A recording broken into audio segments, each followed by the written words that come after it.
ये बताइए कि ईद मुबारक का मैसेज किया आपने लंदन? मैंने नहीं, मैं ईद मुबारक की बात कर रहा हूँ। मैं ये तखसीस और तफरीक करता ही नहीं। हाँ। मैंने कहा कि पूरी दुनिया में जहाँ भी अहले वतन है, हाँ उन सबको ईद मुबारक। तो वो अहले वतन है। अच्छा, जाहिर है उनकी पाकिस्तानियत किसी की भी नहीं चाहिए कि नवाज शरीफ हो, अल्ताफ हुसैन साहब हो, कोई भी हो। ये लंदन कोर्ट के फैसला आने के बाद से वो अहले वतन है या वो अहले वतन शुरू से? देखिए, अहले वतन होना पाकिस्तानी शहरियत है जी। वो पाकिस्तानी शहरियत तो किसी की भी खत्म नहीं हुई ना। ऐसा ही है। तो मैंने तो सारे अहले वतन को ईद मुबारकबाद दी।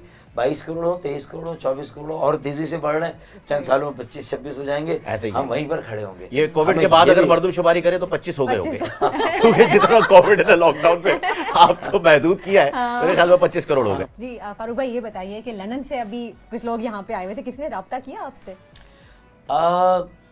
ओवरसीज पाकिस्तानीज आए थे, और जो मैं जब जाता था वहाँ लंदन या अमेरिका, तो ओवरसीज पाकिस्तानी मिनिस्ट्री मेरे पास भी रही है।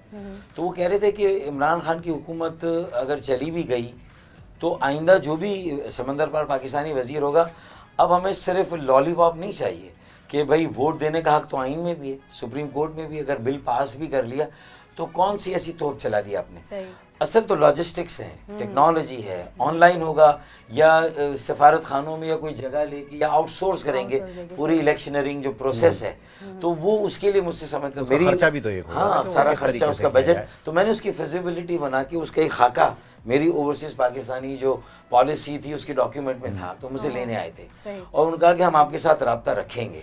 तो मैंने कहा देखें, इसके अलावा जो है सिर्फ वोट देने का हक ही नहीं, वो आइन में सुप्रीम कोर्ट ने भी दिया, आइन में भी हमें अब आपको इलेक्शन लड़ने का भी हक दिलाना है, और आई स्टैंड फॉर दैट। तो वो इसलिए भी मेरे साथ बहुत करीब हैं। अगर पीटीआई के साथ हैं तो पीटीआई का अगर नैरेटिव नेशनल लेवल पे काम करता है और ओवरसीज पाकिस्तानियों के लिए, तो हमारा कराची के लेवल पे और इकोनॉमी के पॉइंट ऑफ व्यू से और समंदर पार पाकिस्तानियों को हमारा नैरेटिव भी बहुत अट्रैक्ट करता है। अगर ये थोड़ी मेरी एमकेएम या हिमाकत और गलतियाँ ना करती और मेरे साथ खालिद भाई खड़े हो जाते, तो हम सारी बड़ी यकजहती और एक इत्तेहाद कायम करके बहुत बड़ी तहरीक कायम कर देते और एक बार फिर एक अपॉर्चुनिटी, एक मौका मिल जाता। तो कभी पीटीआई से आपको ऑफर नहीं हुई कि फारूक भाई सब छोड़ें यहाँ आ जाएं?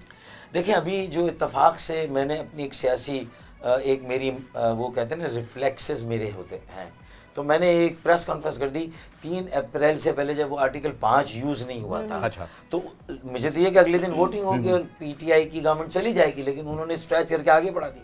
तो मैंने प्रेस कॉन्फ्रेंस करके कहा कि भाई ये गलत किया, सियासी तौर पर अच्छे अखलाक का मुजाहरा नहीं कि आप एक निकाह में हैं और अभी उस निकाह से पूरी तरह निकले नहीं, आपने निकाह पे निकाह पढ़ लिया। सब्सक्राइब करें और बेल दबाएं ताकि कोई खबर रह न जाए।